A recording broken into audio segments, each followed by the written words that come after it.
Yama Ghana for nyina kwaba na yenhye kasebo no ase. Yenhye kasebo na ase na yebo e de awramu e wo galamse ho nsensem a enei. Wo man Ghana agi yensem se awia prem to bre kasebo agi mensem yin. Na enam so e ma international peace ambassador. Wo pani e ba asomdue hu dawura wo bopa.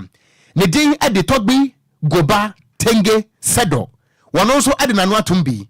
Na nensebo wo kan nyina no ene se said ya gadam say no asia say Ghana yenkwa ebreto yensase yensuwa ene yemfudie no ehu behia se wo man ye bo foto eto ho no mu afoto no eye galam say reclamation fund ene say ensase ahodo agadam say na say no ni nyina no yemmo sa afoto no na yensa mfanya ensase ne biem na yenkwa ye no entime nyina ne naso se yenia ne ebedua yensa nia no foforo se ka no de ebaye asabi empene se ebadada wade sanse mwe nyina tuda wabra na dwumadie bia ekoso na etiripo adaso eye I stand against galamsey na ekoso enne ana togbi goba tenge sedo wokwagina se bie ana ohotira kasamuni asimpie so na wakasa na wo kire mu ese ewu behia se wo my Ghana yen bank batan anansi ensi kakra bia batan Bank of Ghana no wo mo nesese wo mo eti committee bi na yepe nananu mo atrankonya egua no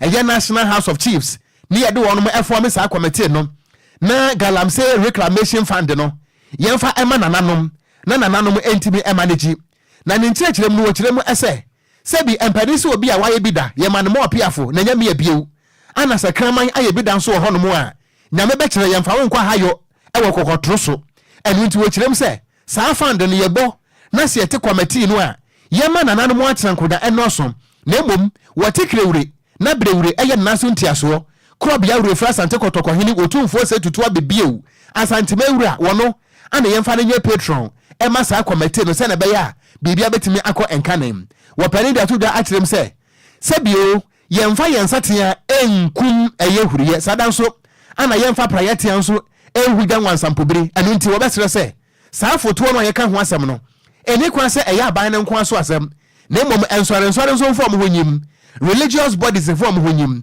na wo bia ntwese sikan bi efiri se Ghana yenkwa ebretuo no a asa no no de eyatoro ncham kase anu meye namu wo bra wo pani togbi goba tenge sedo wo kasa ni munsebnie. The kings and queens are very delighted to hear in the news that His Royal Majesty Dasante Hene Otumfo Osetutu II, our life patron, summoned and rebuked and slew about 5 different chiefs in his kingdom who were capable by engaging in the notorious galamsey business. This we heavily applaud. This is leadership by example. Otumfo Ayeko. We need more of such traditional leaders who are so courageous and up and doing to take drastic action on the issue. Let other traditional leaders and rulers take a cue from Otumfo's prompt action to serve as deterrent for others. Eni ayeti yeyi eye wopani a woye international peace ambassador eba sumdue hu dawura wasire gongon bita wasire MiPROMO da oboni eni e wobo amewiase nyen hu se papa wo pa sumdue wo ba yen Facebook no so amo nim no no nimfo ni anada so a watutuntuma kama won na hwenie blue egu no komu a oh ahye jampa kama pa ni din eni togbi goba tenge sedo nanum nsam ana woteye no yantu akase abonu so na yegusu agina mu ewo galamsey sensem num na esi abekese no meba mani advocacy group yetwanitia ekane se mu mark wama bonten akase bontrene se sisi amekese no man Ghana galamsey no aje o man Ghana mantam na afinsumensi ni nyinada e de aboso a se de keka kono emu yapan enti adihye kase kirem se aban ma o man Ghana mu mpanifo nyinada mo kam baako na mo moden empa kwanpa mbefa so a sa galamsey ya tiate se o man Ghana mu nyinada no wono betimi apa ho pemesibre empanifo kase na mu kirem se ade baako ha adwene se die panti na betena o man Ghana mu na hwe han sa ma galamsey etimi ase o man Ghana yensu awdo atwa ye hu nyinada hia avinso akwaye nso a ye nananum jade to ho no ma ye enne Ghana ya se ni nyinada nkyirema di ya kyire ba no nya de a ombenya akwaye no bimpo na kantam etimi abojeze nkyirema eho ban empenifo kyirem se ye kese nyare wa hodo na atu de se o man Ghana mu a ni nyinada every illegal man nti no empenifo modern na kwampa mbefa so modern na omompa ho pemasibre na otwatwefo penin ade majeze ne ba mani advocacy group no ne den aden Kisri amakwatan wakasa kyerem sɛ ha adwen ye pa afiri sɛ ɔmanga na ho kyerɛ hodo ayɛ na mu nansen ɔmanya nkasa mpo sika sempo ato apen adɛnti na bɛsa so atena se ɛma binom ɛde furu penti ɔmakɔkɔto fam agudie na ɛkyɛ nsusanso bɔ ne bɛba ade hye bi ɔmo nyɛ bɔne bi anka hwe mfa nhyɛ mu no wɔn bɛhu na mande na bɛdu baabi no bɛkɔfo owó mpo de bɛsan ɔmanga na kɔ mu mpanimfoɔ kyerem sɛ ade ba ko betumi aboa pa ma mpanimfoɔ atie ɔmanga na fo sufura ne sɛ wɔnom so de ɔmo ne ade nyina bɛgu fam nya de ɔmo bɛkɔ adwuma bosuma yɛwɔ mi kɔ na wie yɛ pɛne befa wɔn mɔden afa hyɛ pa fa ma bɔnten na ɔmo nso saa galam sɛ tuo na no ɔmanga na mu dia wɔnom aso nyina bɛgu fam na ɔmanga na ade hyɛ mu gya ketua de yankopɔ yɛ adom kɔ yi mu sika ɔba ma ne agent wɔnom anya de ɔmbɛtuma yi sika kran mefo ka sɛ kyɛ ɔndo ma akoma na de gu akwam na saa ne ɔma akoma nan no saba tumi yɛ de asomdwe baba nom saba tumi anya de ɔma mɔden na wɔnom atimi atiatua de di kan ne sɛ wɔnom aka kyerɛ ba saba no ma ne ho mɔden sɛ ɔbaba ne ho mɔden ma biara ensuo da biara no galamse ne bi enkoso honom ɛfisa mu kyerem sɛ kyɛsɛ ne manning lisa hodo aban ɛde ma amanfo a baabi ɛbɛn bensuo ne nyada aban ɛnye sɛ tumi krata nyina fanfa ade hye ne nsɛm afiri sɛ de akɔ no nya de bɛboa ɛfisa mu aka sɛ kyerem sɛ yɛwɔ ɔman yi mu na mmara hodo nso ha ne mu a ɛbɔ efum agudie etu ho mmara anasɛ ho ban ti abamɔ no ho maden sɛ saa mmara hodo a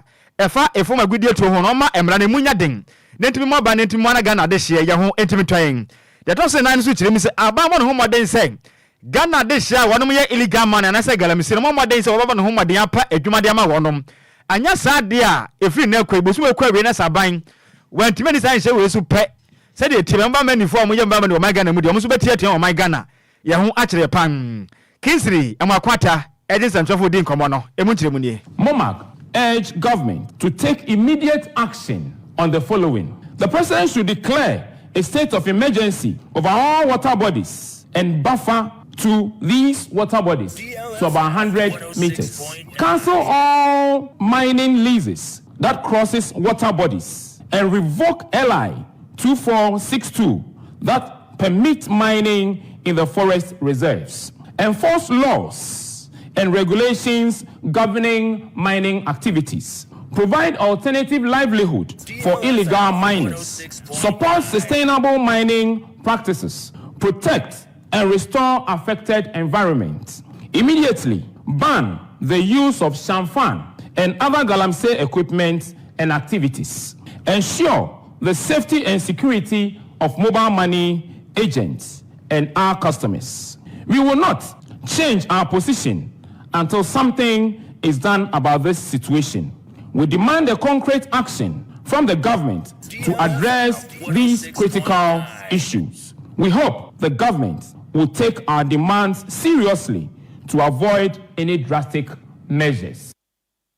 Any awuti ababa mani advocacy group one national secretary eya Kinsri amakwata nene ena woti yi yento akase bo no so kwaso afo adwenkyere ne bra yan e Facebook no eso a eye DLFM 106.9 ye bekin kan nyina so ade amawo ye to aso akoye nimu a besa bresanti nie ana empenifo tintim bill bi ye friend say proper human sexual right and family values bill kire se wo mu a eta kire bie eye Sam George wo ye mrahye bedwani wo ningo prampram ana afenso no lawyer Moses form wani ene nipa wodo opinu a ekirem se wo muntimi entena se emase bieburu eduadu mfrani mesi kotia na wonje bode betem na ne nyina no ene se wo meya yatimwo yi eba ne sen ana wotwedi amponyankro pon kwa me basafa yi adom wabo nipa se wo ba nware be ma na be ma so nware wo ba na ene de wo ba so be ware wo ba be ma so be ware be ma ehon sam eba ye no enipa no bi atintim private member bill ade akwakopiem na efiti bra emrahye badwafo eje sa amra ne tu mu no wo kenkan article 106 of a Ghanaian constitution no a ehye pefe se emrahye badwafo passe mra wi a ehu behia se wo mampani a wote so nso wode ne nsa ehye ase na so ye kasa yi se mampani akufo ado wo besan so won san de ene eydaye na enam so Emma Dr. Amanda Odoi ene ensem tronia ne din ede Richard the last guy wonom ekwaje interlocutory injunction ede beto so se eni kwan se court Emma empanifo ekwan ana afa krampo no eye clerk of parliament no eni kwan se emu amkwan na wo mo etimide saa bill no ekwakopie mu ewo mampani akufo adonim na wo san enu nti ebepem ne anti gay bill no a empanifo tintim ye a ya paase no se mampani di ne sa be hyase de ayɛ de ne paa ɛsene konkonta awiabɔ soɔ na no ana yɛkasa yi Sam Nato George ɛkyerɛ mu sɛ ɛkwan yɛ Supreme Court wafa soɔ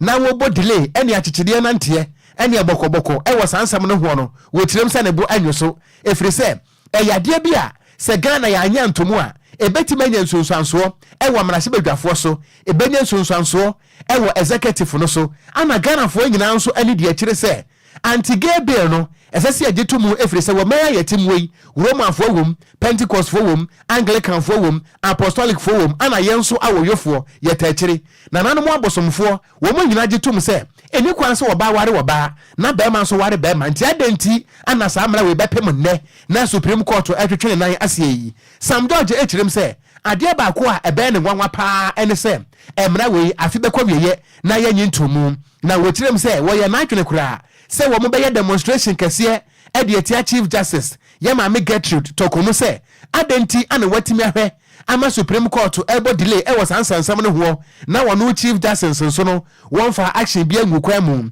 na nka demonstration no ɛba so nyankopɔn yɛ adoma wɔ kyena nanso no ɛsan sɛ NDC foɔ ɛyɛ demonstration ɛtia Electoral Commission nti no yɛwura Sam Nato George ɛkyerɛ mu sɛ saa demonstration a wɔn bɛyɛ ɛde atia ɛyɛ Chief Justice ɛwɔ anti-gay bill no ho LGBT no ho no wɔn tu ɛde ahyɛ yakɔ akɔpiem October bosom de toso enwotwe na wɔbra Sam George wɔkasa no wodi yaw kyerɛ sɛ adɛnti na Supreme Court wɔn mo yesuro a wɔn mo pɛsɛ saa asɛm no wɔn bedi ne ntamu yi. There is no matter before the Supreme Court that is more important than a determination on this matter which stays the hands of both the legislature and the executive. There is no case before the Supreme Court of Ghana today that affects both the legislature and executive, for which reason we believe that this must be primus inter pares. There was a quorum judgment in support by His Lordship Justice Yoni Kolendi. We believe that and hold the view that in light of the judgment of the Supreme Court in that case, which deals extensively with the same matters raised by Amanda Odoy and Richie Delaskai, the Chief Justice must empanel the Supreme Court and determine the matter in tandem with what her colleagues in that panel have done with alacrity. In light of this,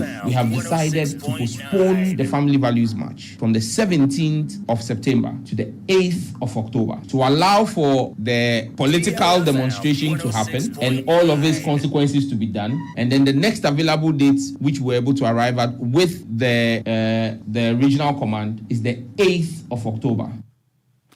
Eni ayeti yi eye emrahye bedwani a wote abanwa so ewo ningo prampram yewra Sam Nate George ana wotirem se Supreme Court eye delay bo delay pa ewo LGBT nsensam no ho enu nti October bosom de toso nwotwe no won bete paw ewo krom ha emu nsam na wote ye no yanto aka sebo no so a na yembo mfanwura mu ewo National Identification Authority atweditia eka ne se NIA mpenifa bonten abeka se yikirim se wa boden atimi register Ghana de hia wonom bro 18 million wo man Ghana mu kirim se esi amekese no wonom enyina da ekita Ghana card awede ayasama emu edepam empenifo kirim se de ente nam so a womba moden na mo register Ghana de hia dodo nyina ne se wonom hwe animu asen kodu 2030 ne mu de na Ghana de hia nyina da de na je se na Ghana card na yade o Ghana nipa biara no obia ekura bi titiri mpo na o Ghana ma esi amekese no wonom atu kwan akwa monone no omu nyina betime Ghana card ne bi na wonom atimi ekura na mra mpanifo ene chese ne ene de yi eyezera International Identification Day ne senti Corporate Affairs Officer at the Major National Identification Authority no eye todi adodankwa na omde din command ebi sen so yen maame na sansense wo ye etotwan na Ghana nso hwe Ghana card na sempa na yetimi ewagisa adehye na sen na ekonom chim so esi amekese no ene magusu akoye pass esi Ghana adehye be boro be 18 million de yetimi ewagisa wore mu nyina osan so kirem se sesi ade ba akukure mu ode party to ne se Ghana adehye be omo wo United States of America afin so ne Canada ene meamia hodo a ene o Ghana mu nso omugusu tractor makoma metumi abon homade agira mo na so na matumi register wo nyina mesi amekese Ghana card no wonom nso ensa atimi akabin message adodankwa akasa esa kirem se yekese no ade ba kwa yabotaya esi o mani so nyina ne se ekopim 2010 mu de na Ghana de share de jeze na UN na say United Nations no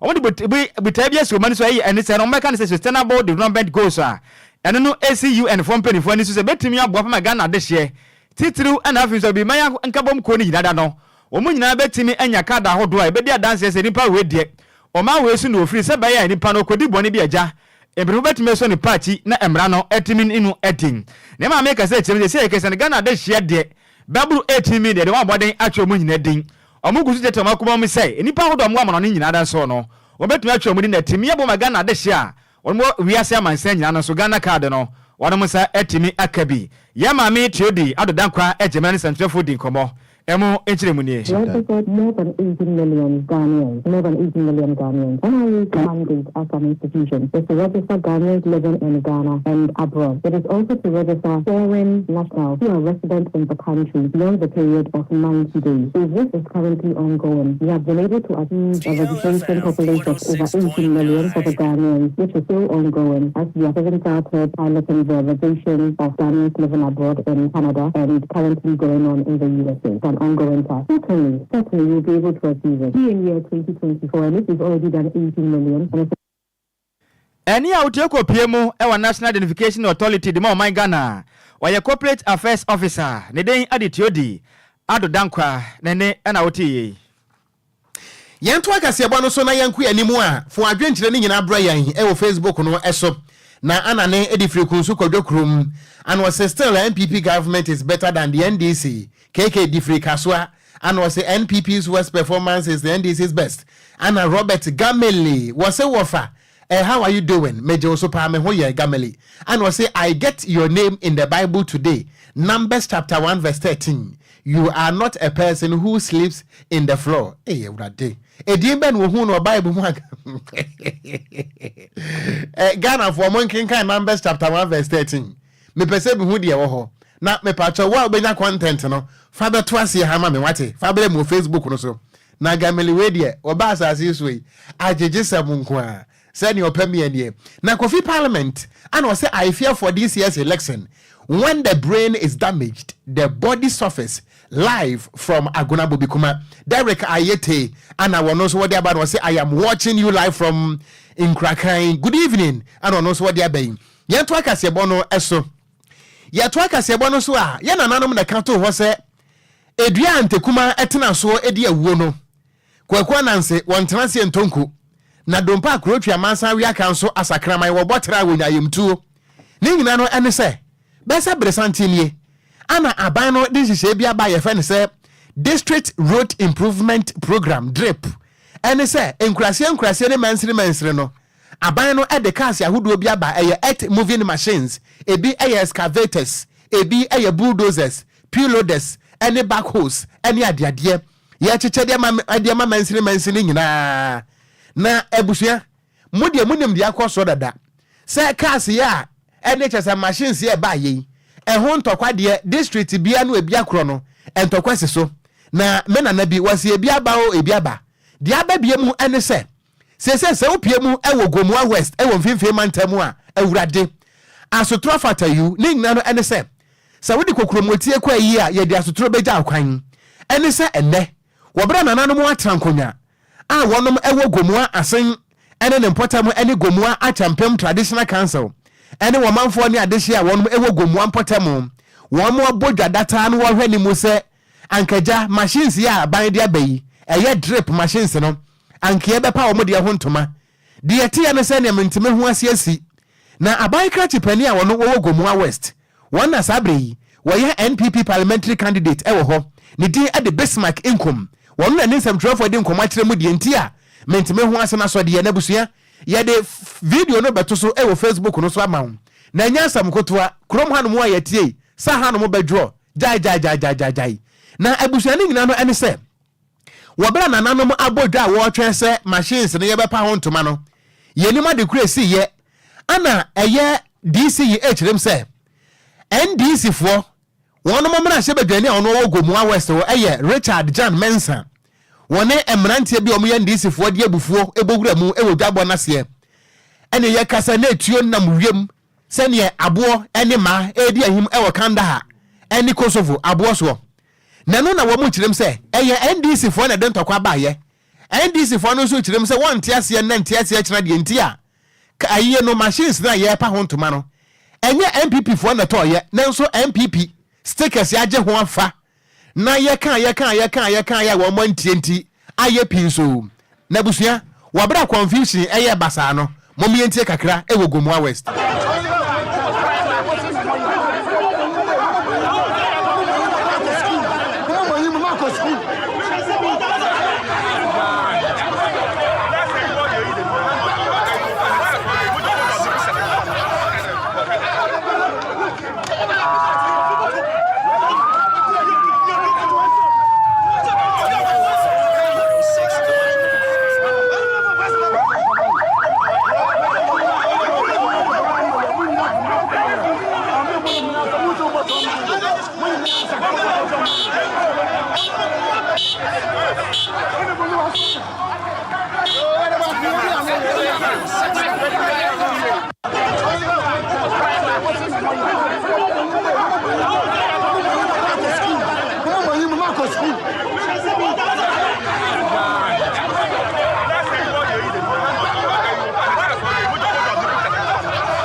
Ebusuamu a mohwe bi wo Facebook no so no wo de afi wani din abrante na wo hye jeans blue no a wo hye top orange no wo kita sekan wo kita kotokuro Kwadwo hu kotokuro no oko me hu pa me hu na ade ba kwa re ko ne zia ye kese no enkra beto dwa tem se kwabra ne ba kwa na so ne de atwa se hu ne ye ntwa waso se o matu na so afiri honom na so twa betwa emfidia empenifo de aba bonten se yemfa meyi akwan wo mensirim we nso edane amanyosem da ben o man Ghana kwabra ne aso yatu afiri we enti utim se nkofo omo blandeshe ayi efa ni se sekan pa nipa mienu mehu no sekan wo mo nsam nipa mienu because he de wo hye yes akrai de pia ne try we yes sekan kita we to kro pa de kita kwabra ne yo that's right enkrante pa and we page na anyway na ebusua DC you know one no ye parliamentary candidate e wo hode ma MPP no wono so ene nsem tro for kasa na Kwadwo oboye ene se NDC for the Dentokwane Baye, Mumienti. The MP is not taken to court and jailed. Well, I will make sure he doesn't contest this thing because we voted for you as a member of parliament and we put the lives of the people of Gomua West in your care. Here you are, and a Langard MP, Richard Jan. He leads a tag. They come and cause mayhem where all the chiefs are seated. He has disrespected our chiefs. He has disrespected the people of Gomua West, and we will show him where he belongs. Yes, this guy is one of the operators, people who have been trained. And you see the MP himself hit him with a jack. This is the member of parliament, Richard Jan, owes him to trust him. I wish he had met me personally. So a whole MP, we send you go to parliament, be the leader of Gomua West, and you come and pull a pistol in the full glare of the police. We want the police to find out whether that pistol is licensed or not. If it is licensed, whether he has the authority to do what he did with that pistol. Enti weno eye enchirechiremu a DC a wono wo Gomua West wono na ye NPP parliamentary candidate ana wo chirem se etuato ne tuo na to ye no eye MP a wote so a wo ye NDC ni wo mu chirem se wono na to ye di nyankopon ensuo beto amframa di nkan de na ade aye matete ne se wo ho emfidie we ni omanga na sika ye de akoto enye party bi sika bi wanya party asem yemfa nkọ mensene wo manga na munyina da ne yemfa mo na akwanyi entimi nkoso na akwani abade ho sensem enkwani mo manga na mu entimi nim de enti a emfidie ye omanga na sika na ye de atonso ebe ya manyosem menne ya bodwa na ohene popua ne namu mirika ise ni ba bi ohene na dwane afa kobrane aso ya twa ne se hu ede na yaji ni krum ha dia pa na manyosem ben o krum asi okon mementi ase o ba Kwadwo yi bibi ha ye ne ana Kwadwo okon ade no enye party bi esika ne de toye dabi per the report no yes wo mo koyi frese minim se consolidated o se de and fan e your mind sika so I don't know minim de enti a eye NPP fo ne se yemfa party stickers entetare ho minim se kro na yatimu sese no minim sika bia ya Ghana de ne ye NPP sika na ye NDC sika de amede minim de ba de yakọ me ya metan oh the amount of kwani nyina ba ne se ade ne nya party bi ade a enti ade enti ana NPP for this party stickers ebetetare ho ehun kura mpo hia se eya bosomefre ho no omode kura ne de bosomefre ho NPP ebia parliamentary candidate ye de picture tare ho ebia ye de Dr. Baumia picture tare ho se ye de kwa adenta na adenta NPP ni a na ade antina de no ye national we ni de party we tare right now this for so am ntiase you but anyway akose yeah se memfere na mensuro na meka pa Ghana ho okon kuro na yetimu no enipa do Ghana ha sei no ohamji chemu bebro ba de se aduokron okon ye wadwenu mu ha wo kuro ma sei your problem say betena se ne ma ye o man sika se emfandi dwuma wensu ye yakotode aba no this year they are ho atwade ya twakwabra aso ma ohene papo atunu na mum de ka dwane afradwabo ase na de na yeje me de ma titi o ye wadwenu mu ha wo kuro mu ampanifo mo de doctor for hwehwe ya dwuma vi se me hu ne say ama yo sema Ghana se du ba bi pa na se brefo am fo mo ne nsi fo ma ye bekunkum ye hu agu kwa na de am ya ne say se sika ya peja yen party member bi aso na ati yo bisa ho se DC ne MP fo ne to bi aso ana eni tina da bi ya kasa sabe yen yusu o madwen na o muntie ye no ma wadwen nya adwuma sabe ma dwen na da atiri mo no enya adwuma Kwadwo empa ne se etuo e kan sinse mu a ediewu se abrantie sika ya watwe ye honye na nkwase de eye wodasani aso ntu no de ba amanyo sem de okotwen krante de na wo koje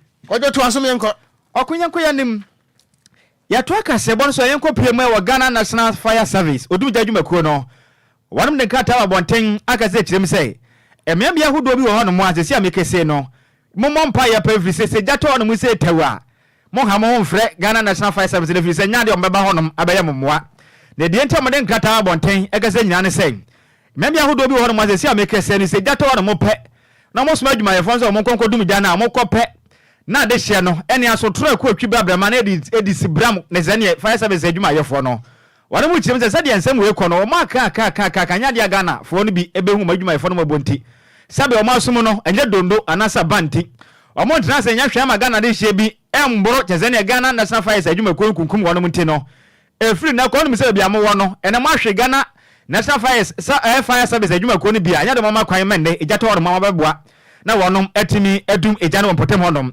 wono mu kyerem se o manga na yatimo no emra wa ha emra ne ye adwuma nti obi ani hu kwan po se o de mra ba hye ne nsem na odum jadwuma yekuo no ema ne bi no otimi asibiri no embenefo aka se kyerem se emfidie odom de dwuma o maso ye bebere wono ma ye dada ebe de se mfihye adwuni emfidie ne bi asese nti no omo guso omo ne aban edinsa wo so aban betimi abo ne senti se ne ejato mpotem na mo ba enye bia papa so pa homa so ne mu ejene ne mu de mu ne ye mu a omo ntumi entu omo fidie mfa ma wo mra esuo nim ebo mpo ne nso no baba ne nesua ne nso na se mko bi di aba omo ka sa pet na de jem se da bi ade ntina mu nso awo moden atumu card abanti ne mu chia na se mudi de ba ya moden na so tro ko twi babra made on be bo ade hyen ono mu chia sa na mane mane ekoso ne ntrema da adwene wa hunu se so ma se on perifo ka se me se dia se da bia da ya bu obi a ne be papa wo suma tietia wa ya se na se ni pantena se no man ka hwe bato akoso ntina mo ntina se nyanhwe ha ma ade hye bi no ya mo wonom ene on panhwe o maga na munti efri ne ko na biara wo wonom semo mo ahwe Ghana de hye bia mo ye adwuma odum jadwuma kom ne de se ne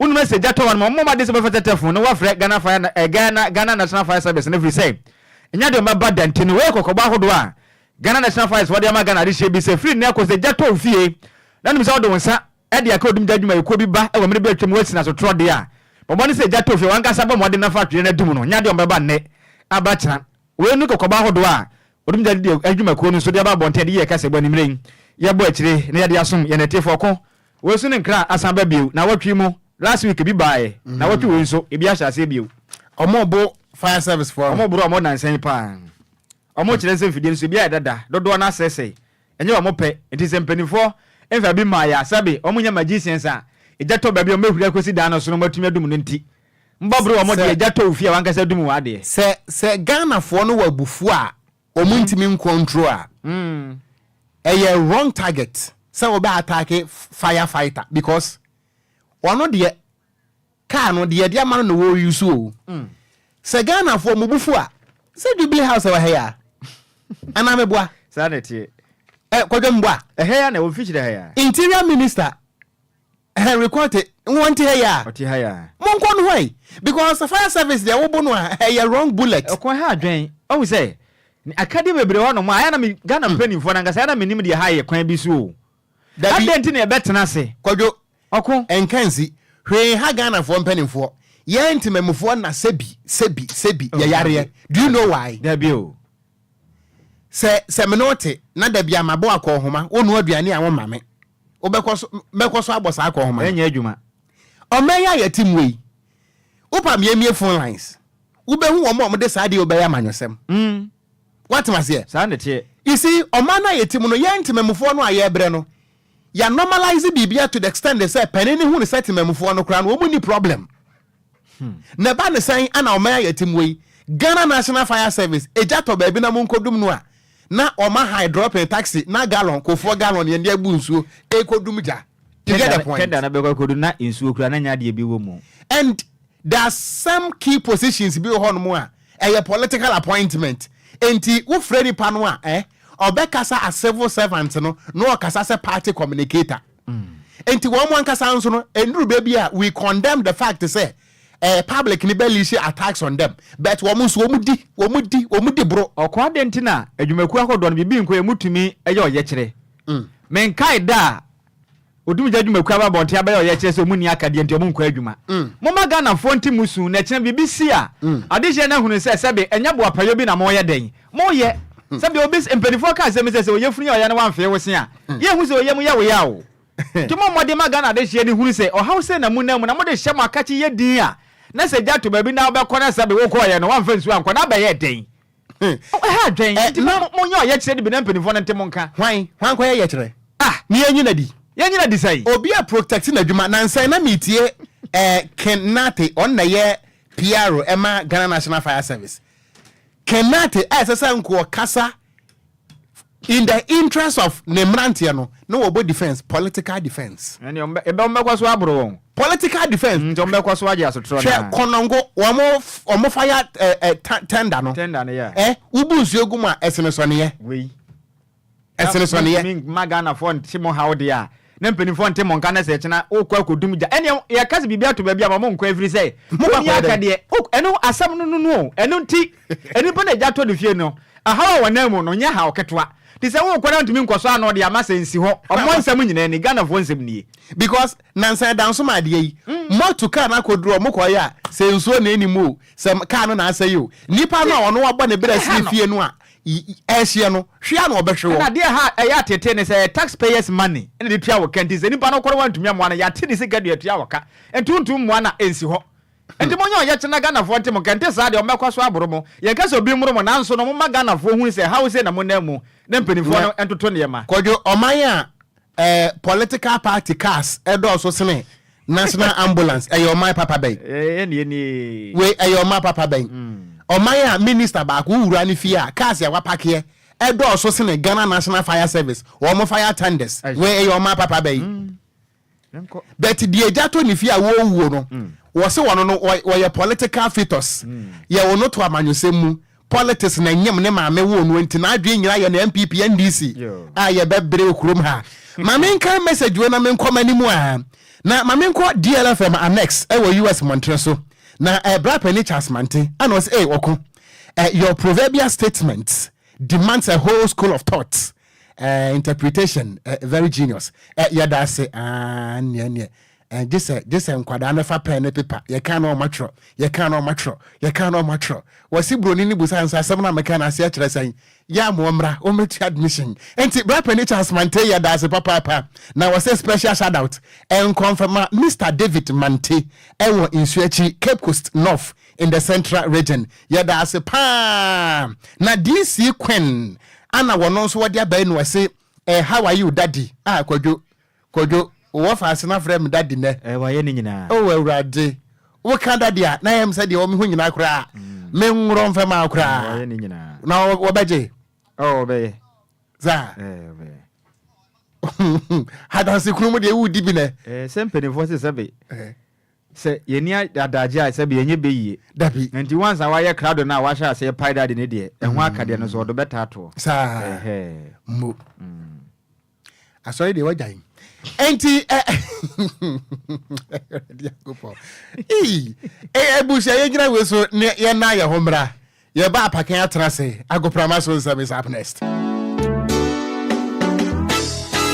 Jack, makwako hunu new Lucky Electricals. Na wura mu a eniema ewo ho no ese abrochire wo niema hodo bi te se cables, main switch, ceiling fan, switch and sockets, lights and also wo chandeliers, floodlight, street light, spotlight, surface light, any lights ahodo PVC pipes, trunkings, any breakers. Ne nyina bi ewo new Lucky Electricals. New Lucky Electricals, eye wholesaling and retailing. Na sa wo pe ba ko so a obetimi abowrem. Eno nti some ye companies, wo ye fiera, anasa mo ye contractors. Na mo pe enkane ahodo and electrical cables e de mudwuma de. Fo ani kirem e wo New Lucky Electrical. Wo ye delivery service. Eno nti ba bia wo bia no, ye betimi de niam no abrel. Na dodo a wo beto no so e wo ne discount a ye de e chewo. Wo branches ahodo pi. Accra Central or Opera Square, wo ben Wisconsin International University ewo North Legon womo any DLFM ana eye opposite West London so wo Simabriu Fashion echi hope Achimota New Station New Lucky Electrical eben Shell Filling Station no wo betimi afred number 0559 37 17 63 esa ye WhatsApp anase 0244 21 25 01 wo betimi so asa afre wo mo ewo 0245 02 46 29 New Lucky Electricals. We add value to your homes. DLFM 106.9. Abusia enana dwe mayen sama wa dro en sama wa kwaba enfamra deal 106.9 FM kasafidie so ene dwada anwumre no nsia kasebo so mrewedu se agudie mu mrante so yesinkunya na agudie mu nsema wodo ayaboabo na abusia yegibre ne yebesane mu edigu fam edimao Ghana nsemwa ena nkrofo nkro so de latest any exclusives no ena abusia yaboabo no a yede ebabesomo mi amedi agudie mu nsema na ediba no edi ameje so no ayen suano de share Upper KGH the blessed kinimena mesinkunya mede insamno eba na sana bribia ye no yehyasie edifie ndiem ewo Ghana ha na nsem bepiem ewo Ghana ha ade ba akwakoye problem ene ye stadiums awodo ayesi akan ewo so no stadium no ewo na momo no pitch na ye boso ball no enye baku sei na honorable Samuel Okogyeabour Abrakwa MP ede North Tongu constituency na wababontin achiremu a Ghana for yesu ede fa yen stadiums awodo no o se afibia no ono ne hwehwemu a waye ene se aban no epompi sika twitwiridie ede ra stadium renovations mu okrodiem a na according to honorable Samuel Okogyeabour Abrakwa no o se ne hwehwemu a waye ene krata wanya no achiremu a o se for some time ni sika ye de renovate yen stadium sawodo no 85 million Ghana cedis na also breaking it down we no be 8.5 trillion cedis na also on the 14th of July 2023 Honorable John Kuma the late deputy finance minister granted permission ama ye release 41.9 million Ghana cedis say yam fan renovate Sipon Sports Stadium. Now so kopia Sipon Sports Stadium a oyeba ho yentie nchichemu Honorable Samuel Okogyeabour Abrakwa de bae no. Shock of my life, I've discovered that no, that's not, it's worse than that. Actually, copious, colossal, staggering amounts of money has been pumped every year into stadium renovation. So far, the documents I have intercepted, over 85 million cedis. I'll read them to you and I'll leave copies with you. 14 July 2023. Honorable Samuel Okogyeabour Abrakwa enabusia watenenka enso ewo no ono eno si eyenhwehwemu a wakoye eno no na wonsamfo from na otwen Ghana class mienu ena esi akan ewo Africa edika no wo CAF Confederation Cup second prelim stage first leg no bobo kwa ye friend instructorman etnafie ema CS Constantino Mufi Algeria ebe bom ekamienu momentumi ante na after the game no two coaches ni nyina edi nkomo edika no yaw prek ono no ye coach edema instructorman o se oye very disappointed say omulusu by 2-0 na momo no omangu omo ani mase ne enti o kan sa ne say omo create chances bebre na momo no say omo benya abotre de ball na to atrem no eno no omentumi anye Very disappointed, but we didn't disgrace ourselves. You know, we dominated. When you talk about chances, also you can't say they created. We were the team creating, but at the final third, you know, the composure and to put the ball at the back of the net. You know, especially in the second half, we could have equalized and go up. We had chances, but the composure for us. Coach, ya prako etwane samso anodi to just a second leg na. Ebe koso na otwe wie e my your friend Ojeya no. O se omo be work very very hard. Now omo hwe se na ebe ko o se game no ebe a very very difficult game dey na momo no ombe make sure so ombe make yourself proud. Work and see how it goes. We have to work because it's a difficult mountains to climb, but we'll go and make ourselves proud. We have to work and see how it goes. Ya prako coach Adema in Swataman FC and Watenenka na Madui Keredin and coach Adema CS Constantine. Also Echema first half no omo very good football. Na momo second half no and as Enyaman Shada Nkoye amfam omo enunti and anka goals no krane so omo shebebre na 2 pen omo to share. Today we play very good, very first half than Ghanaian team. We produced many actions, many offensive actions. Ano Madui Keredin coach Adema CS Constantine ana busia watenenka enso no na CAF Champions League second prelim stage no Bobo kwa ye frana in Swat ana Samates 1996 rather Samates 1996 Omane Raja Casablanca of Morocco Equity Obia Shenionko mienu ano first leg no na Nuruddin Amadou coach Adema Samates or send him rantie no or men go mu mase or say second half no and no men to men defend ye Emma Bobo kwa ye friend Raja Casablanca beshe go and yes inka game no kromu wini person, but I think that we didn't disgrace ourselves. But it's like the equalizer during the second half is like we just dish it out to them, and that is small from we didn't defend well in that situation. Yeah, that is we were wasteful in front of goal, and I think that cause we are aware that when you make minor mistakes, they punish you for that.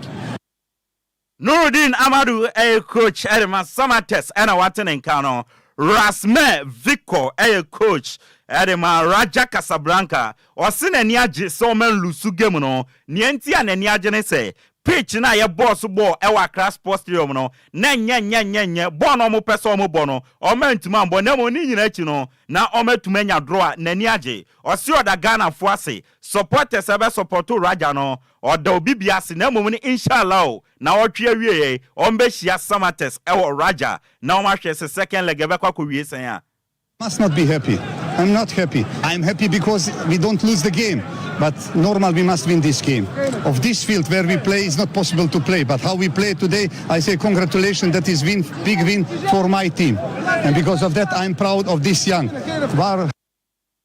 Area coach, your friend Rusme Vico, coach. Edema Raja Casablanca and Watenenkano. Now, Ghana Premier League match day 2 no. Eto Jadano Memeda, Legon City 0, Mediama 1. Kwesiara Etwaso, Young Apostles 0, Nations FC 0, Basake Holy Stars 0, Dreams FC 0, Brekum Chelsea 1, Carroll United 0, Bechem United 0, Ariana Football Club 0, Heart of Lions 2, House of Folk 0, and the one game Atoga, Accra Lions Atina Firma, Vision FC, a bomb a cameo no man to Manti Turbo no, Mediamadika in 6 points, Heart of Lions Tosumi in 4, and a Vision FC Abetosumi and Sa, or more 4 points. Now House of Folk, and Romuko Piemo Pando, and my Heart of Lions bomb a cameo no man to Mante, Yao Amanquire assistant coach Edema House of Folk, or see defeat no, a painful defeat no no, or Bekoswa Kunkoden, Ashes on bet to me assistant House of Folk on fortunes no, now on my 10 things around Edema House. For the opportunity, I think this game also is very another painful defeat for us as a team. And actually, we can say that we are still fighting to change the fortune of us. This is our mission for this. Kunadu Yadom a player Edema House of Folk or say players no almost feel very bad say House of Folk lose some first 2 games our season nemo ni ombeka che supporters say mungu swa enter much ombe share say ombe turn things around. What I can say is the player who lose too much special all to who has lose the player who feel where the can say your supporters on mungu swa no me no munta e without omunye to me win no me mo penti that's from mungu swa come find Bashir Hayford, coach at my heart of Florence. Or say so much when I won here pa.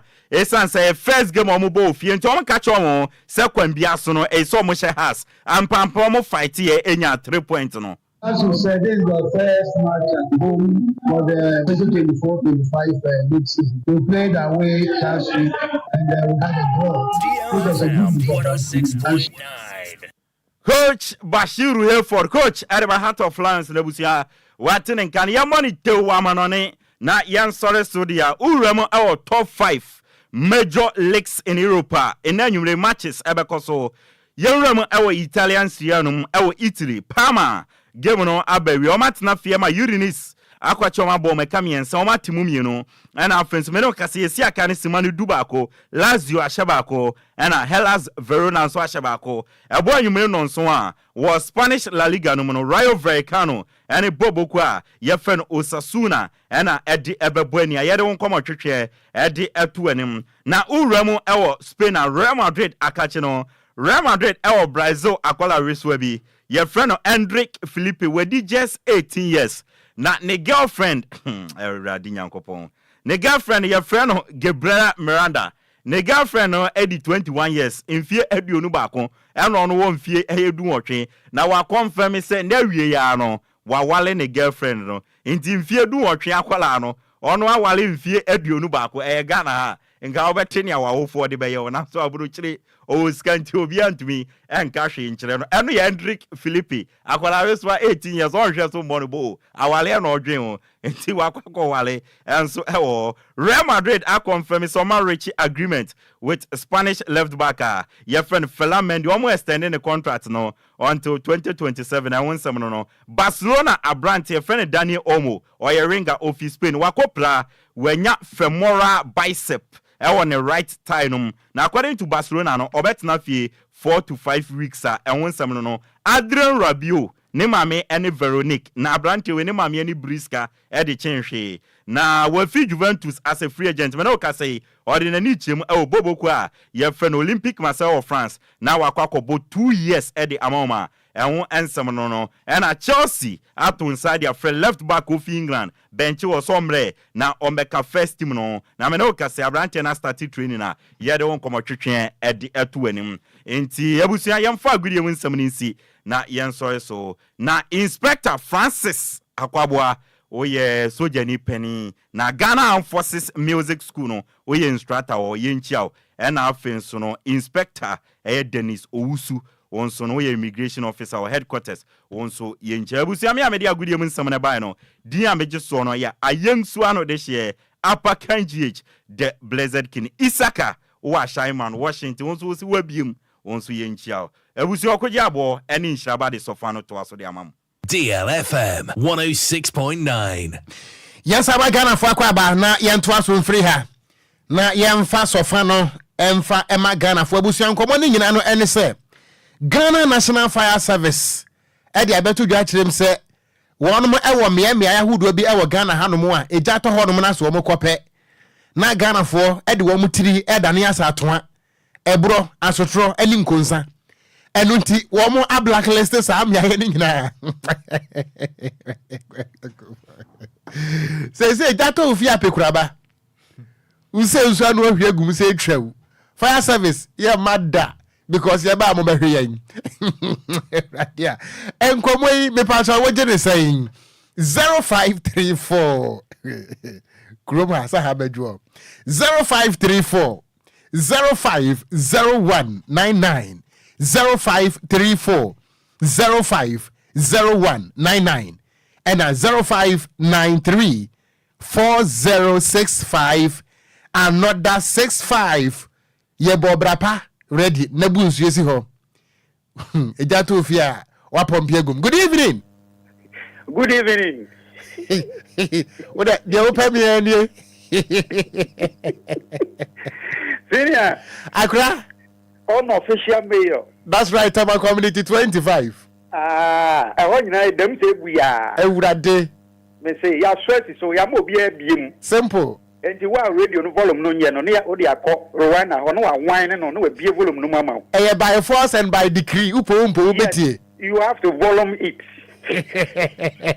Senior. Accra. Chobo e kasi ye. Ye. E bro ne de ye nya mo bro na nya mo chi. Adabi. Afe ya twen so e be kodu ba bi na so mo ama ya e be ya be to mo. Senior.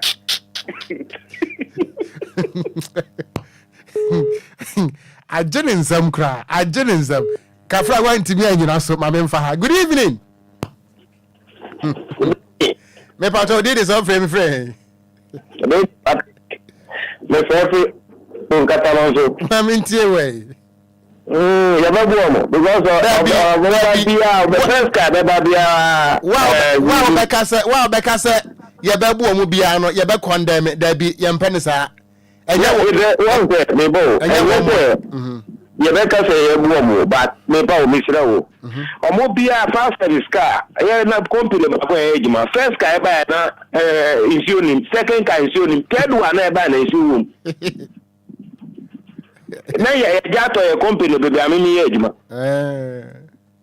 na sa eja santo ya ira wa ba baby first car na buy na issue ni second car na buy na insana issue okay inti we no ko say ya nkaso mbebu mo ba ne ma say no na be ma obi bubefu na obeka say ya bebu ma woni say issue ni woni ka no be den say omodo mo ho be kire mo say omoba Meda say good evening. Good evening, Wafa. Me Wafa as well. Hey, Wafa. Yay. I want your prem. Wafa with me. With the baye. With your baye. Over. Yay. With him. Simple. And that's a view. Omunti minnu jai. And they say, Wafa, me koko no. Ma dofu nyina ma sesu nyina ma yaku fita. That's right. That will be the ma Wafa. 80 minutes here. Wako pano. Wafa, ma yaku fita. Em kana huwa sempra. Wafa, you know what mo? Wafa yansa amre fiye. Ghana ha. Sebi. You can responsible. You will impending for baby. Or majuma woman, you are not responsible. Because Sebi, also, a woolly answer, Sebi, woolly answer, a two a card ye, a show, you know, so won't Juma. Let's say what candy I would hear Jumanya, Sebi, and you won't bring answer. And now say, Sebi, make 50. Na yadima would be free. Utirinka or nainka. Maybe the Mekai ko. That's a sabi. Me people binya, it may hear me. That into the me pitanye. No, air qua and nam so was shot idea. Our ya by argumenti. Oh, I buy people you know. Hey, baby, I did coffee. Baby, I did coffee. Can it hear my offer? Me, I buy me. And now say be all quite free. What Jimmy Bosumi attach you free. Yeah, Babu Wong. Meda say was here better one. Good evening. Yay. Good evening, Alpha. Me offer as beni. Alpha full you, Alpha. I full my mintiu. Alpha, the attend the almost said that I can't do. And only a seminar. Omuni Kadia Kura and the Ghana for Bruby or Mukobrabai. That's right. Because we'll be almost catch your movie. And you to the car, Papa, or the parameters in the sir? Oh, Papa, Canada. And you know, so the little person or pay. The business are buying from Mana. I want to inform for a buying to say or Mano, not candidate. That's here no for you are Ghana for no Bruby or Cobra. Yeah, that was one to sit by the Omo baby omo soni ade o fra ka funa ba. Oni fan fura funu wa ba. Eno ni asem no ya da ase papa. Wo fa bufuo no a emfa mfa ho. Fa kire ha wonim ho enye wo mo so. Good evening. Oba majo. Sa kwade.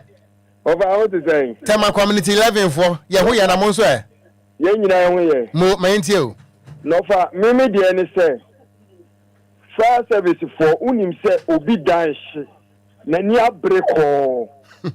Now be tuka a free office. Edi akoni penifie be se fie baby a committee 11. Na say a can a fie show committee 1. No tuka fi committee 11 ako committee 1.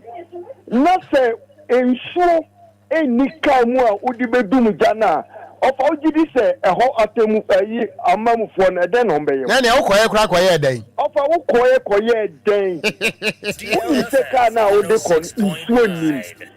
Of a nsuo nim a po ba bi tine. No what to car after say petrol. Ana diesel. E dia kokwan tenten. Ukoye nsuo a nsuo nim. Na fe nza na wo be se tu afi ho. Asa ko baby fufu asa ko pensuo asa de aba. Eja ba na obo ne ka. Eno ne asem no. Kazankaza nso duebo. Meda ase papa minim ka ye nso anim na watu didimrika. Se ana omo kwadwo nso aguja mu. Good evening. Good evening, Oko. Oh yeah, my last caller for me point. We did this off every friend. Me offer asini. Aye. Offer. Yey. Sesi asanta kwa NDC MPP wo ko ntina me se wonyi wo nyina nso woni ya. Bi enye hwa emfemfa. Me offer ase wo de afa nchen. Ene na pon an de be pon. Ye ntimi mfa biem ye di agro wa hanom a. Edua no ma pe no wudase. Nti ebe so ne akọ so hu. Na ya so a opele na eba. Na minim ena adwada eyiye woni ne so papa wasne pemre ne ba bia yetum mene ye so a DJ Hitman is up next what dia woso ana eba na Kofi Taylor de ko Facebook no so wono so abrabo kro no a wake wo mo ni so papa wo fasefo akenkan fo mienu me di de Okogyeabour Ocran Nhyiraba Kwadwo Sammy B no kwansan ye beko no Nyankopon ya adom e kina da e ya pakanji kina woda na de wode atega na fo pam na kina fie ha ampa ye bedwante e besre DLFM tiefo nyina wedie e yemanumsem enti edika no senior pakan sports ha na musie ni DLFM ha na ye sports no no na da no enti de ka ne se twede yampon Nyankopon onya wo kese yedika ema happy birthday in advance mu Nyankopon ya adom e kina ma yente won kan fie ha de ze de tie bia no amamle ne de mpenifo se sebe unima amamra ye sama mre nti want me say no opele anya dwuma nti Yankopon ya adom e kina apakan anya sem keto na besi fie anto adehye ni nyina da mmamo de na momla ne nyina yenta na china adodode ye bekoso ofia na anya sem kuma kra jokona de free oban so no the Ken is back to the subject. DJ Hitman say how na